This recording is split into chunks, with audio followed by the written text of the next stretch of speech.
है तो किसी के पास नीति नहीं है, तो किसी के पास रिपोर्ट कार्ड ही नहीं है। मेरे पास तो तीनों है, इसलिए हमारे पास उत्तर प्रदेश भी होने वाला है। सुप्रिया जी, नेता का संकट आ गया है क्या कांग्रेस पार्टी में?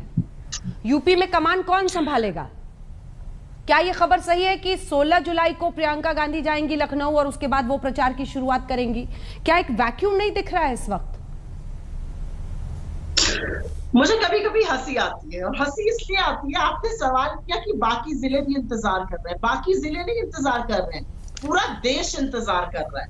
पता है क्यों इंतजार कर रहा है? क्योंकि मोदी जी को देश ने बड़े प्रेम से चुना था, और जिस तरह का धोखा मोदी जी ने इस पूरे देश को दिया है, ये देश उनसे सवाल पूछ रहा है। और वाराणसी भी उनसे सवाल पूछ रहा है। वाराणसी उनसे बहुत सवाल पूछ रहा है। वाराणसी पूछ रहा है, बाबा की इस नगरी में 350 मंदिर क्यों तोड़ दिए गए, और उनका मलबा पाइपलाइन के जरिए क्यों गंगा में डाल दिया गया, जिससे गंगा का एकमात्र चंद्राकार बदल रहा है, हमारी मान्यताओं के साथ खिलवाड़ हो रहा है।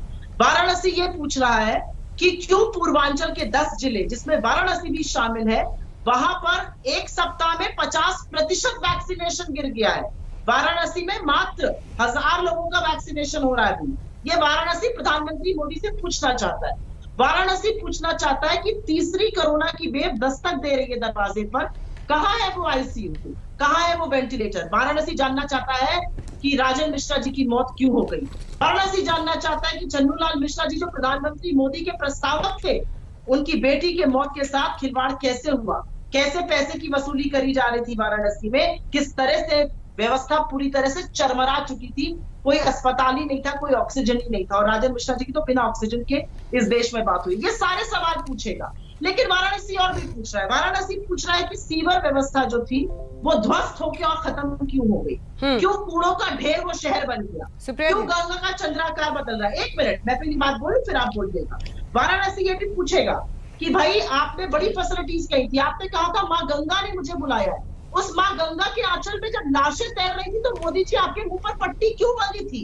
ये काशी की नगरी, ये बाबा की नगरी, ये वाराणसी मोदी जी से पूछ रहा है।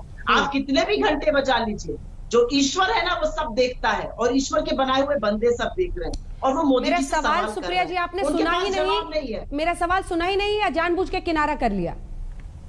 ना किनारा किया ना सुना, ऐसा बिल्कुल ही मैंने सुना। मैंने आपका सवाल सुना, लेकिन क्योंकि ये शो मोदी जी की विजिट पर था तो मैंने सोचा पहले थोड़ी बातें उन पर करनी। लेकिन टक्कर देने वाले कौन कौन से नेता होंगे ये भी तो समझ में आए कि मोदी को टक्कर कौन देगा कांग्रेस पार्टी की तरफ से यूपी में, मोदी और योगी की जोड़ी को? आपकी बात से कुछ ऐसा प्रतीत होता है कि योगी जी बाहर हो गए कॉन्टेस्ट से, पता नहीं मोदी जी खुद ही तो नहीं आ रहे मुख्यमंत्री बनने, कुछ ऐसा प्रतीत हो रहा है। अगर ये चुनाव योगी जी लड़ रहे हैं तो तमामों लोग हैं उनको टक्कर देने वाले, और तमामों लोग मोदी जी को भी टक्कर देने वाले।